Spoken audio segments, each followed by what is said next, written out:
Hi, this is Unit 1618, Part 2. So this is Unit 16 clustered together with Unit 18.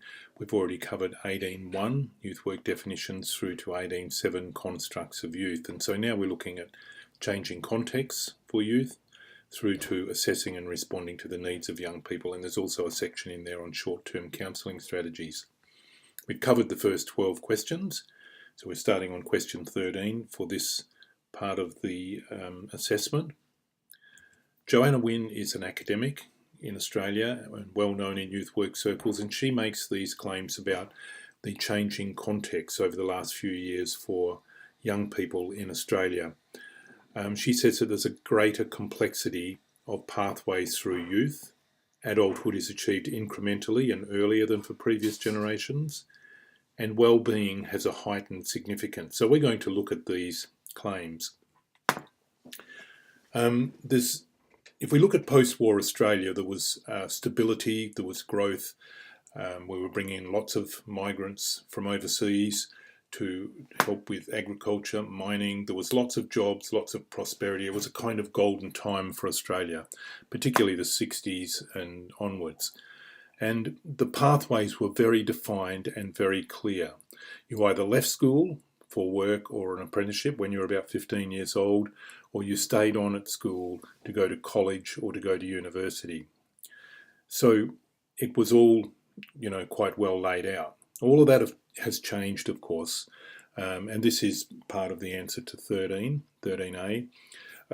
It's come about through globalisation, new technologies, the big decline in manufacturing in Australia, and so many jobs moving offshore. So, there's this uncertainty. There's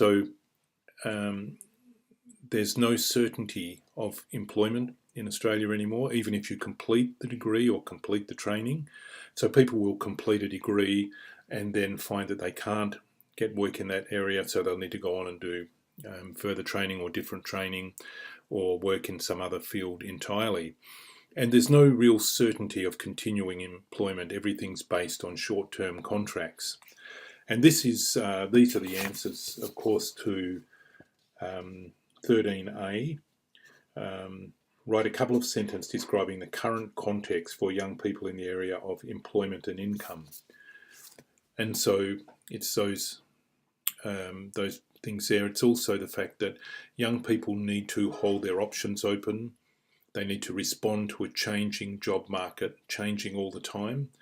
They need to balance being in the present with an orientation to the future. So you'll see a young person who is trained for a job, they're working in that job, but they're doing additional training so that they can make themselves available to the job market in a different area if needs be.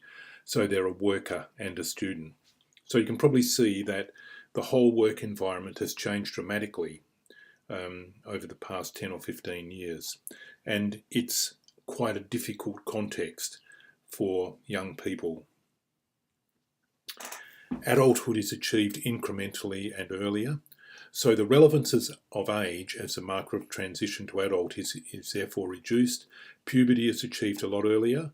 Access to knowledge, of course, is achieved a lot earlier as well because of access to the internet, and young people and children, of course, have got access to knowledge much earlier.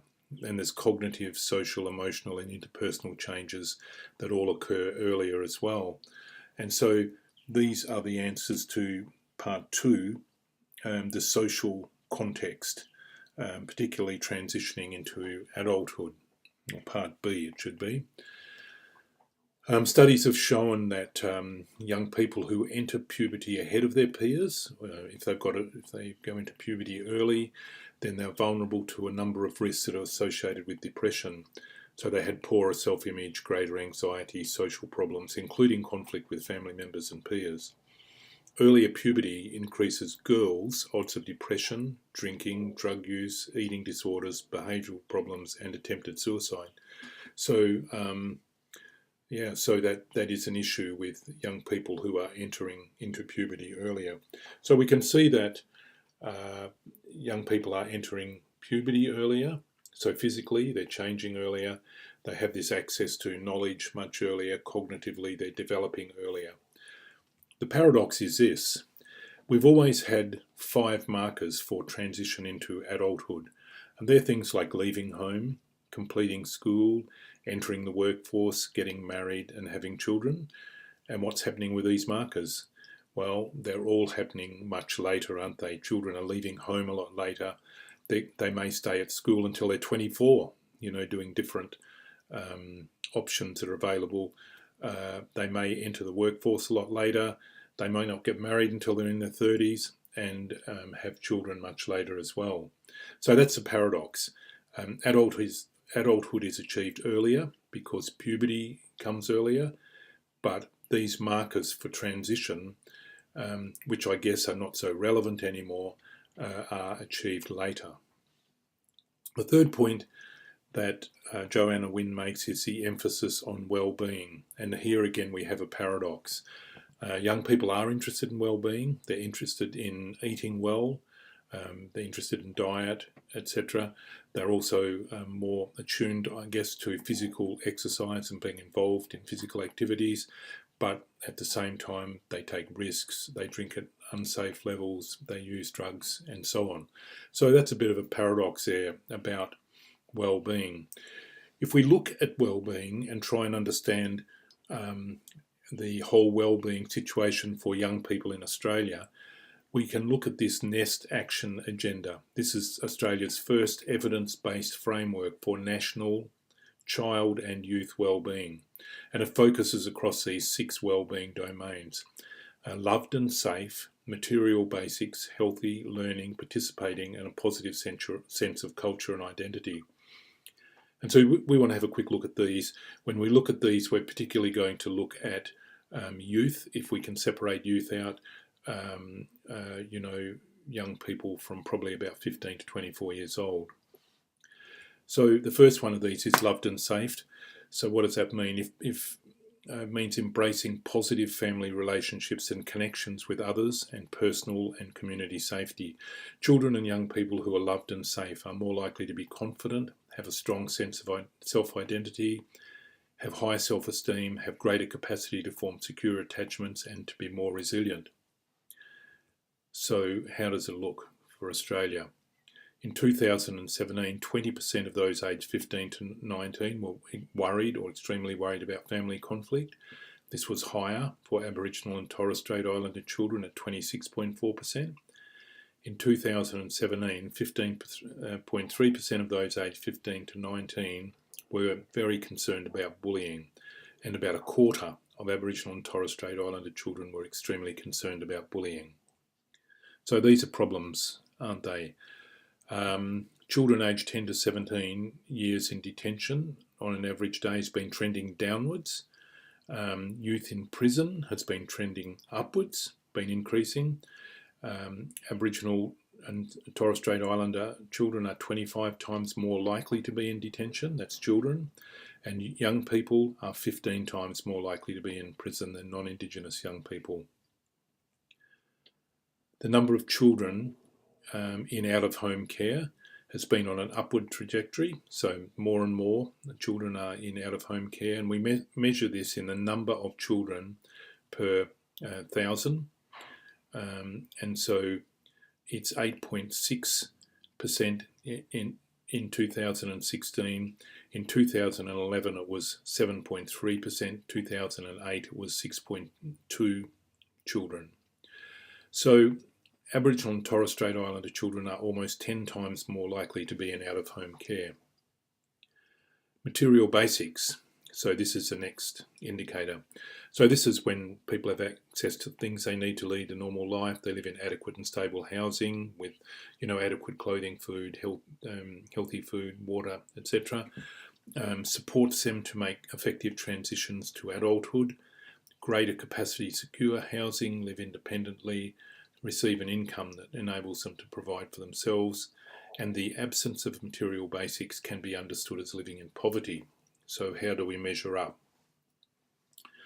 31.6% of Aboriginal and Torres Strait Islander children aged up to 14 live in households that ran out of money for the basic living expenses in the previous 12 months. 12.8% of children up to 14 live in jobless families. Long-term youth unemployment has trended upwards from 0.6% in 2006 to 5.9% in 2014. So long-term youth unemployment is young people who've been unemployed for more than a year. So that's quite a disturbing trend. So let's have a look at this next indicator, health or being healthy. So physical, developmental, psychosocial and mental health needs are all met. Greater opportunity to achieve optimal development, access to services that support their optimum growth and development, access to preventative measures to redress any emerging health or developmental concerns, and mental health is a key aspect of what it means to be healthy. So how do we measure up here? 31.6% of those aged 5 to 24 are obese. Obesity for Aboriginal and Torres Strait Islander children is higher at 40%. 15.4% of 18 to 24-year-olds suffer high or very high psychological distress. Suicide rates are increasing from 10.3% in 2007 up to 12.7% in 2016. That's quite an increase. Aboriginal and Torres Strait Islander at 39.2, this is per 100,000, and in 2016 up from 33 in 2007. Rates of substance abuse and smoking are falling amongst young Australians aged 12 to 24. So how about learning? Early engagement and participation in learning and education is really important for the development of children and young people. Learning is a continuous process through life. So how do we measure up? Between 2011 and 2017, Aboriginal and Torres Strait Islander Year 12 retention rates improved faster than average. That's interesting, isn't it? Increasing by 28% from 48.7% to 62.4%. Generally, Year 12 retention rates improved by 7% over the same period, up from 79 to 84%. So this is about participating. So this involvement with peers in the communities, able to have a voice and a say on matters, access to technology for social connections, youth who are listened to, supported in expressing their views are taken into account, and they're involved in decision-making processes that affect them. So how do we measure up? Australia is a world leader in young people voting, with 85.4% of those aged 18 to 24 years enrolled as of June 2017. So that's pretty interesting. In 2014, only 5.4% of Australians aged 18 to 24 reported participating in civic and political groups in the past year. So that's from 11% in 2006. So it's actually gone down, participation in political and civil groups. And then this last one, a positive sense of identity and culture. This includes a sense of spiritual well-being and is central to the well-being of children and youth. It's an important and special meaning for Aboriginal and Torres Strait Islander people. So how do we measure up? 11.1% of Australians aged 15 to 19 report that discrimination is a personal concern, and that's an increase from 10.8%, small increase. 19.8% amongst Aboriginal and Torres Strait Islander young people. 72% of those aged 16 to 27 who identify as LGBTQI said that they had experienced abuse because of their sexuality and or gender identity. 21% of young Australians were born overseas, so this is an increase from 12% in 2006. In 2017, 31% of young people aged 15 to 19 reported body image as a personal concern. Amongst Aboriginal and Torres Strait Islander young people, this figure was 30.7%. So that's the state of Australia's well-being for young people. And I think you can see that it's very much a mixed bag. In some areas we're doing okay, in some areas there are still lots of concerns, lots of issues. Let's talk about the legal context for young people. Nearly half of Australian young people experience at least one legal problem in a 12-month period. That's very high, isn't it? And so that's going to include things like a speeding fine, and going to court, being called in as a witness. So half of all Australian young people experience one legal problem, and these can impact negatively on life areas of young people. They can cause stress, health issues, financial issues, so they nearly always impact negatively on young people. There are lots of documents, and there's some very good websites available to give young people information and advice on legal issues. So the question for this is question 13D, and it's the legal context. Okay, so then we want to look at the political context in Australia. Who has the power? What are the current agendas? What are the effects for young people? So what we're seeing here, and the whole 5 of these are the answers for question 14. Read the political context of young people in Australia. What 5 conclusions do the notes make? 1. Many young people don't understand the Australian political process. 2.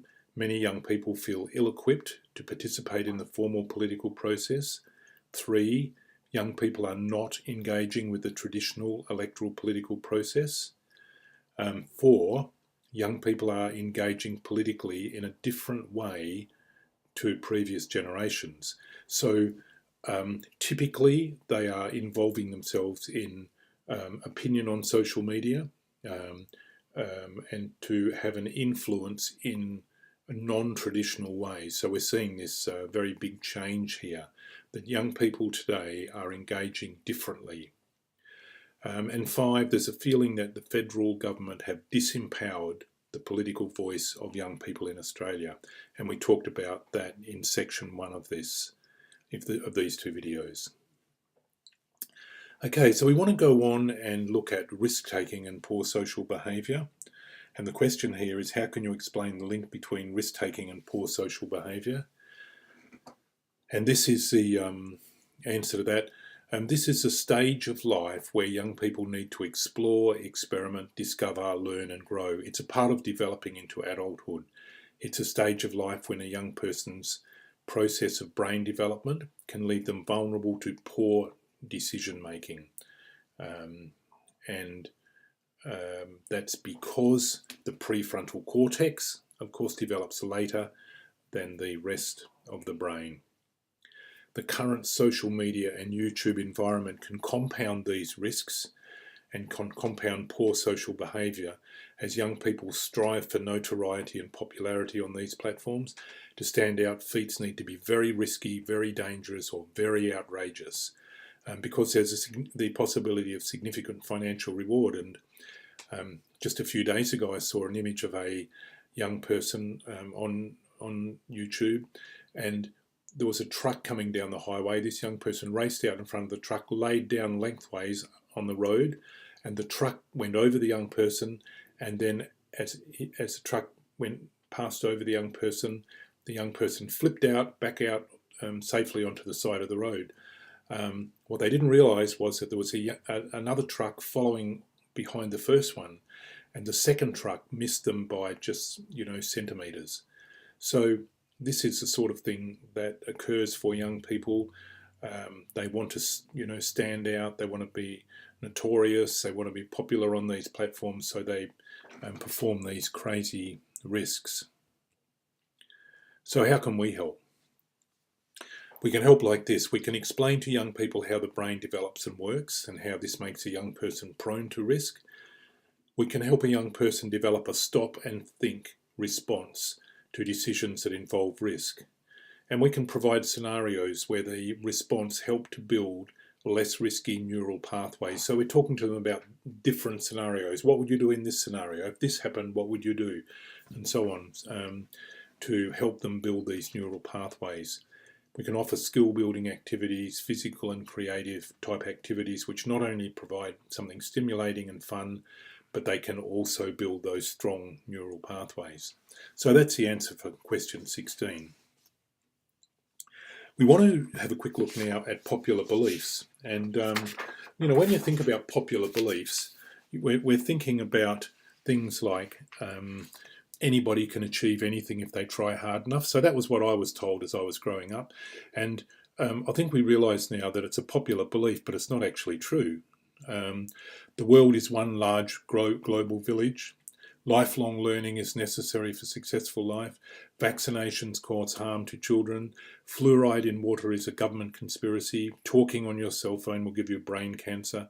You only use 10% of your brain, and so on.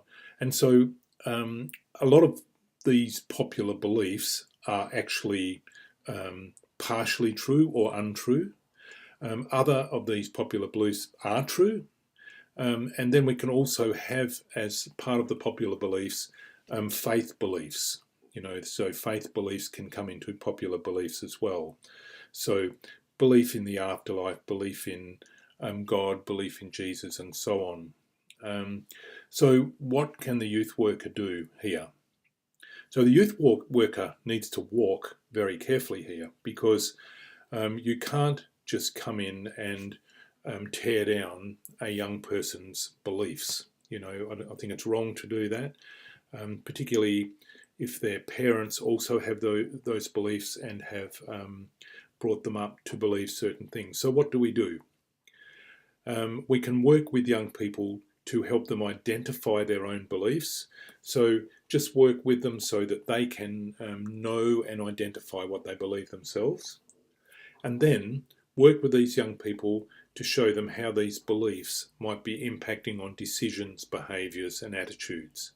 So I think that's a sensitive way to work with popular beliefs. And you can put something down like that for question 17. Question 18 says, what would you do if you became aware of an ethical breach in your organisation? So we should have a ethical decision-making process, and that includes things like recognising a potential ethical breach, finding relevant information and gathering evidence, consulting with peers or managers, considering the best course of action, coming to a decision, making sure it's consistent with policies and legislation, etc., and then reflecting on your decision. So that's how we should respond to an ethical breach. If we become aware of a breach, then our ethical decision-making process should come into play.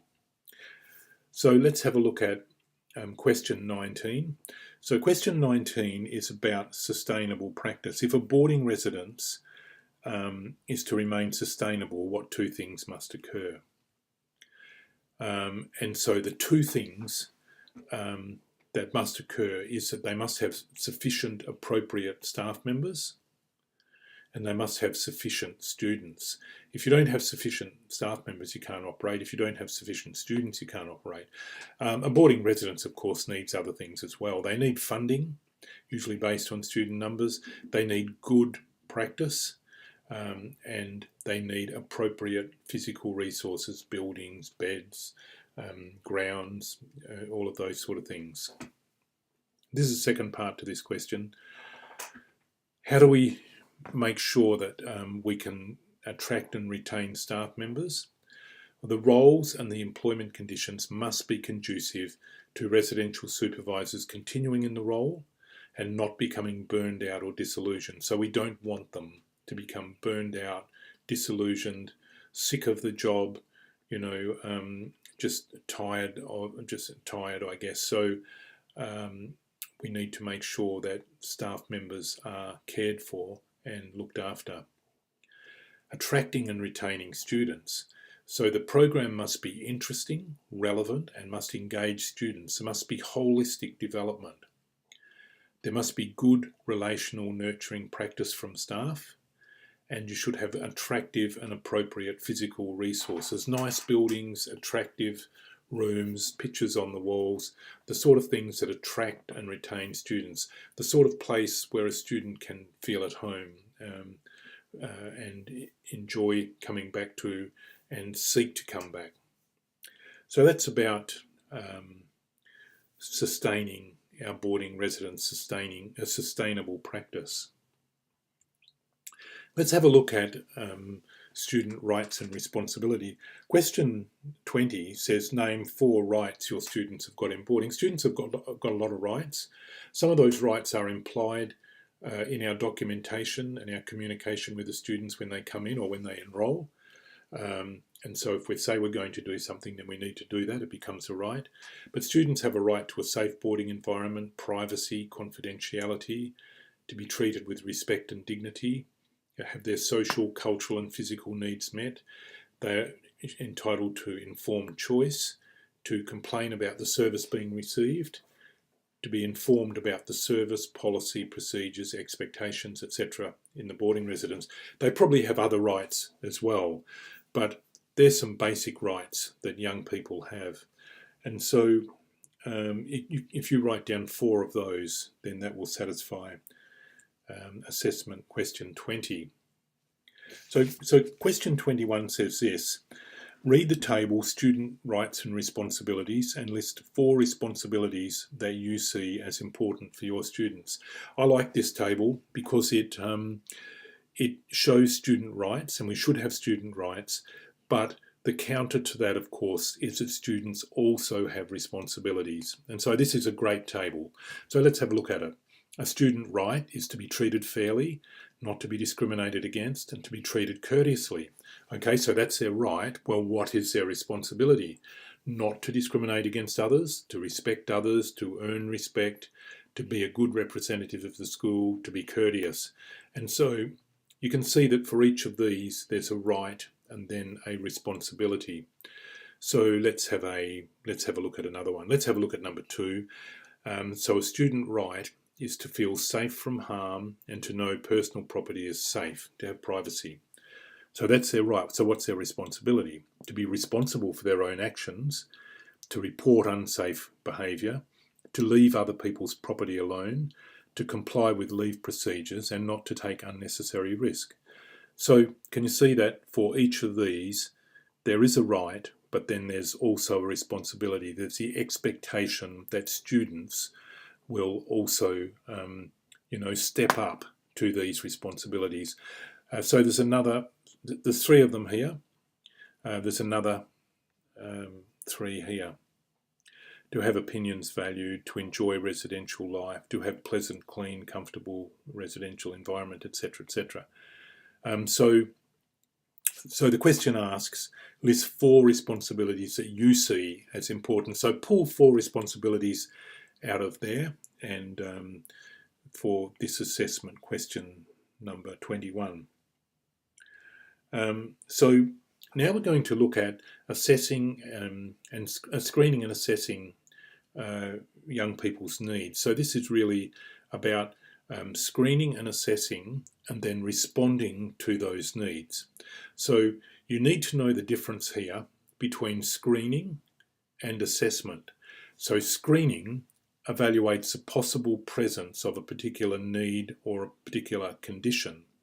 Okay, so we might be screening the students and we might see that a student appears to be down or depressed or whatever. So what then happens is that the student is assessed, and this defines a problem, how large the problem is, how big, the scope of the problem, and develops specific treatment recommendations for addressing the problem. So that's screening and assessing young people.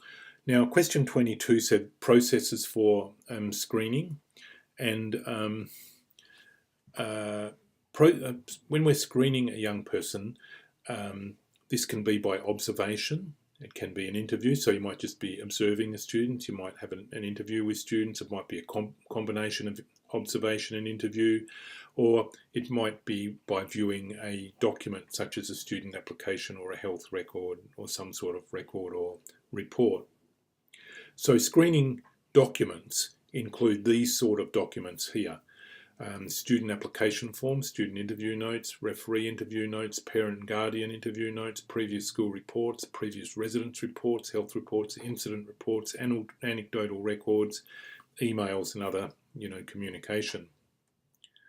So they're the sort of documents that we could use in a screening process.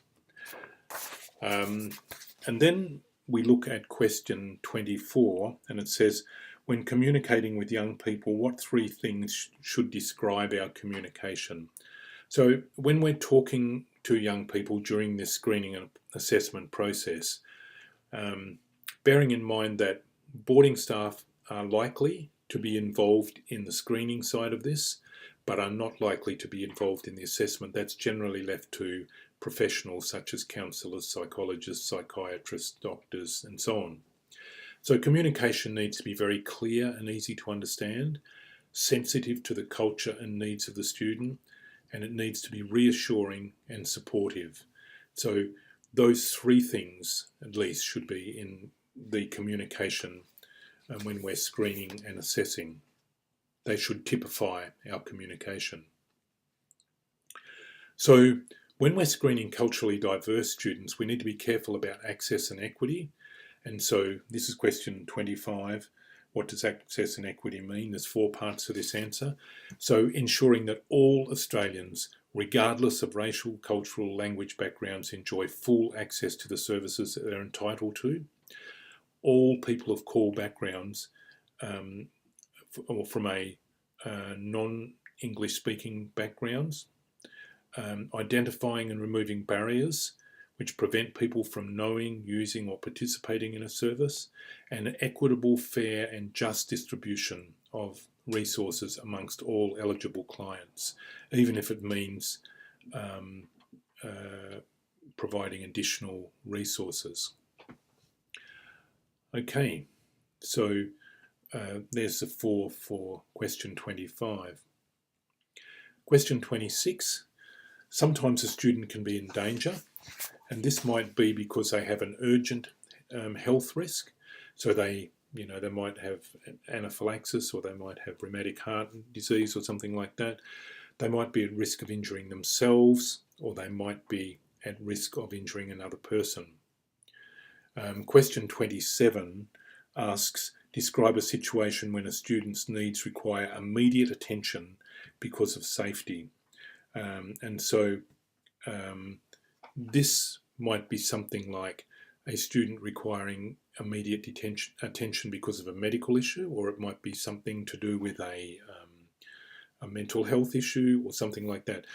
They may be at risk of suicide, and so they would require immediate attention to be safe. Okay, so screening for indicators of sexual abuse. If you become aware that a student may have been abused, or there are indicators that there has been sexual abuse, the first thing we need to do is to remove the student from any immediate danger, if there is immediate danger, and then we need to comply with state and territory mandatory reporting requirements immediately, and report to the appropriate person or organisation according to mandatory reporting plus our organisation's policy and procedures. After we've done that, we should monitor and support the student as best we can. So that's how we respond to indicators of sexual abuse if they come up during the screening process. During the screening process, we need to inform the student about certain things. So we need to inform them about the screening and assessment process. What does it entail? Is this something for all students or just this students? What the results might be and how you'll communicate the results to the student. The possible impact of the results for the student, what could happen. And then all the support options. If this happens, well, what are the support options for you? Then we need to meet the student's needs. So if we have found that there is a need, we need to seek support to meet that need. So we might have options in our school community, like a school nurse, a school counsellor, guidance officer, principal, deputy, and so on. There might also be people in the local community, or there will be, health professionals, mental health professionals, counsellors, psychologists, psychiatrists, tutors, people who can meet that young person's needs. So this is to address assessment question 30. If you're seeking support to meet a student's anxiety needs, what are 2 options within your school or residence community and 2 options in your local community? So if you're listening to this and you are just in a residence that doesn't have a school attached, you may have a limited number of options here. So just put down what you can. Certainly, if you're in a boarding school where you've got Maybe you might have a school nurse or a school counsellor or an educational psychologist or whatever, then you'll have a lot more people who can help in your school community. So when we're referring to a student onto somebody, a professional, we need to check these sort of things here. We need to check, and this is all about due diligence, making sure that we do our due diligence before we refer a student to a professional. Check their qualifications. Have they had previous involvement with this student or other students? Does the student or the parent have a preference? What's this person's training and experience? Do they have a general reputation for achieving results? Can they work well with young people? Do they communicate effectively with young people? Can you have access to a hospital or clinic as required? What's the cost of the service? Is it covered by the student's health insurance? And can we use a strength-based approach? And we're seeing these days that it's preferable to use a strength-based approach if we can. So then question 32 asks us this. If we're referring somebody, it's essential to do 4 things before we do it. We must do these 4 things. So we must ensure, number 1, the professional status of the person. Number 2, they are safe to work with children, so they have a working with children's clearance, or some professionals will belong to professional associations. The residents and the parents have authorised the referral, and that we've carried out due diligence, a comprehensive investigation, such as that previous slide, to ensure that the student will be safe and that they will be receiving the best help to meet their needs. So we must do those things if we're referring a student. We need to provide information to the student. And we also need to provide information to the professional. And we need to make sure that this information is up to date and correct, and it needs to be the latest version. So we need to make sure that we're using version control and we're using the latest version of material that we give to provide information about our organisation. So this is generally general information, not specific information about the student themselves. So during this whole process of meeting a student's needs, we need to make sure that we can debrief staff, and sometimes this can be a little bit tricky because we've got privacy and confidentiality issues here as well. But when we're debriefing, we would identify any problems with the support for the young person, identify issues and problems experienced by colleagues, support colleagues with advice and assistance, and identify counselling and other professional development needs of colleagues. So if they need counselling, if they need professional development, that is provided for them. They can access that. So that is the answer to question 34. Question 35 says, the section evaluation covers reviews of programs and supports that can be offered to students. Describe 3 types of internal review and 1 type of external review. So internal reviews, and this might be during the process of meeting a student's needs, or it might be at the conclusion of meeting a student's needs. What we do, we do these reviews during that time. So it can either be at the end, or it can be during the process.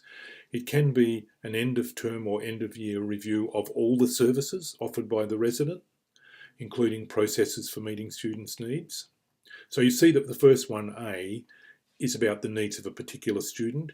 The second one is looking at all of our processes to meet needs. The third one could be something like a regular standing agenda item in the staff meeting to look at how do we meet needs, are we doing it properly, what are our options, and so on and so forth. An external review is where a person or a team external to the team working in the residence might come in and review the programs offered by the residents. Sometimes in this whole process, as you're supporting a student's needs, you'll need to support your own colleagues, and so you'll need to listen to your colleagues, provide advice, Sometimes you'll need to seek advice or support for the colleague, including people who can assist in the role, and maybe you identify training or professional development options for your colleague.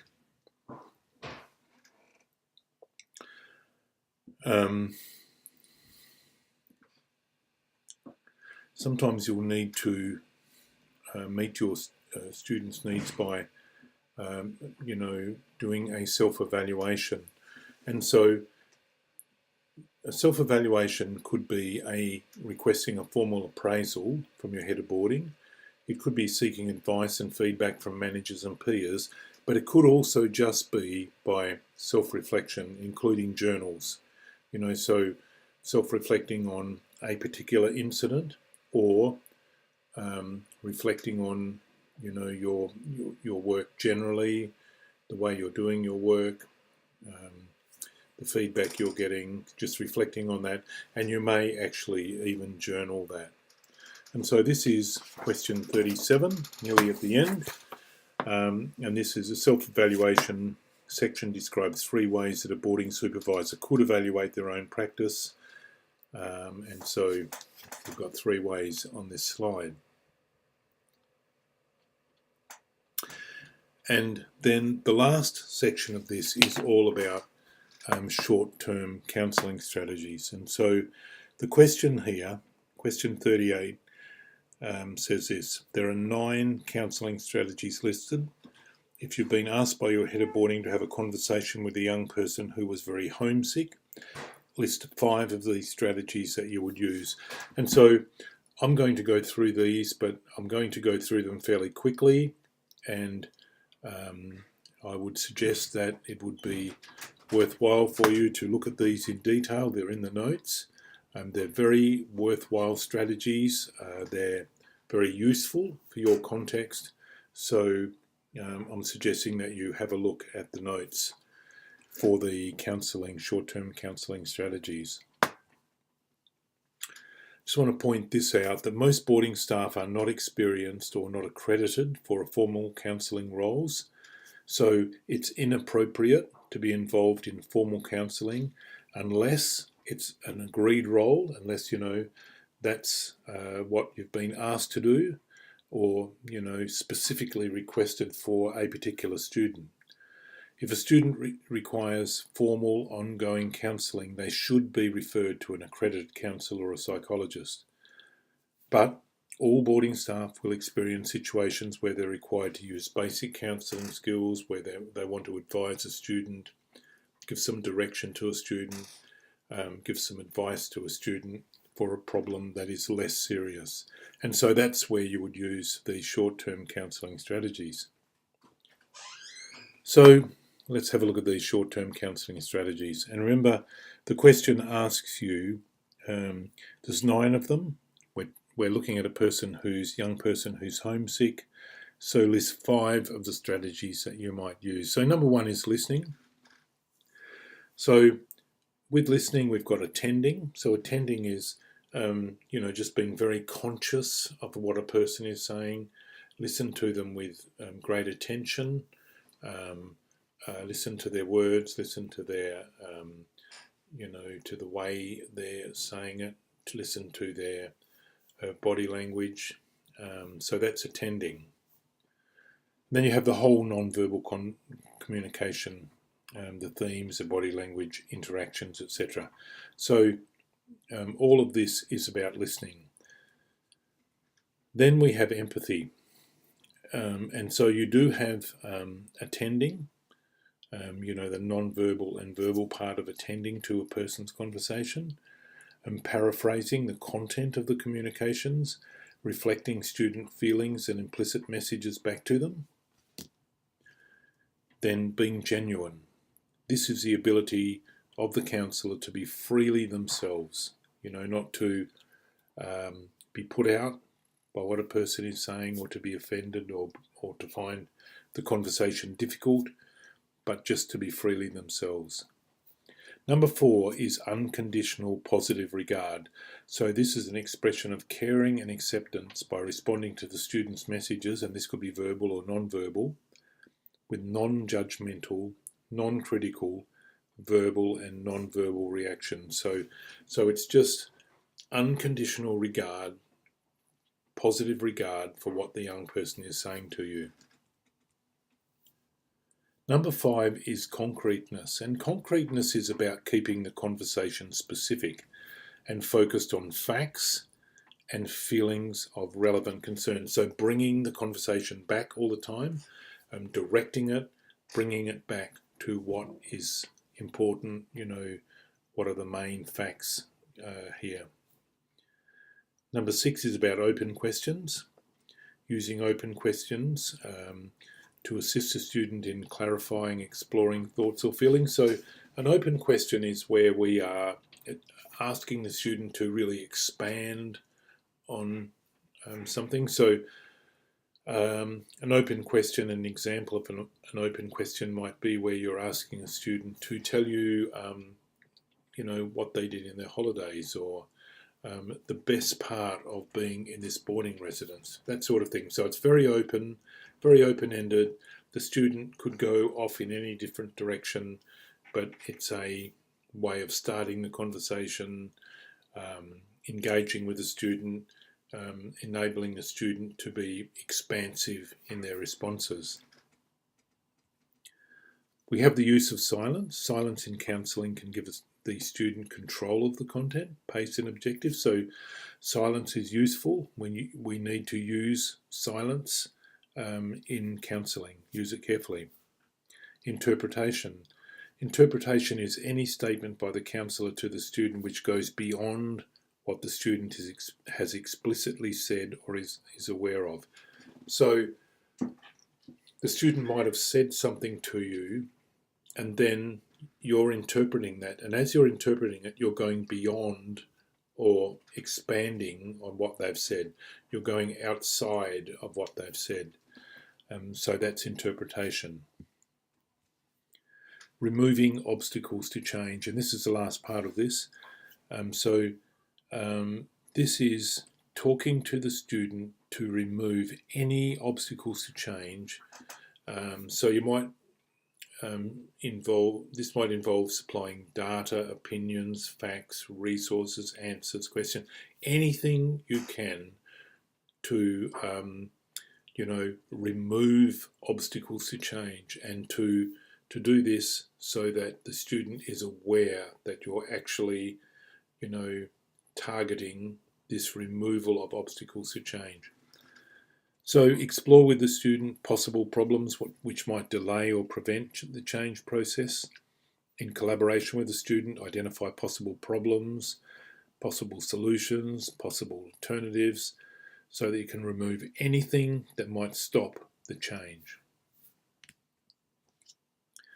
So in talking about this, we need to note down a couple of things. If you're supporting a student and working with a student to meet their needs, you may find, and this is actually quite likely, that you may find that you may need to refer this young person to a counsellor for formal counselling. So you may start talking to the student, you may do this short-term counselling, you may be working with the student, but in the end, you might find that you need to refer this student for formal counselling. The second note here is that after a short-term counselling session, it's useful to make notes which are a summary of the conversation, and then provide these notes to staff members who are supporting the student, staff members who are a part of this whole process. So I hope that you will look at these short-term counselling strategies, that you will go through them, you'll read them in detail. I guess that the most likely time you'll do this is when you need this, when you are using this to help a student, but that you might use these strategies and approaches to meet the needs of students. Thank you.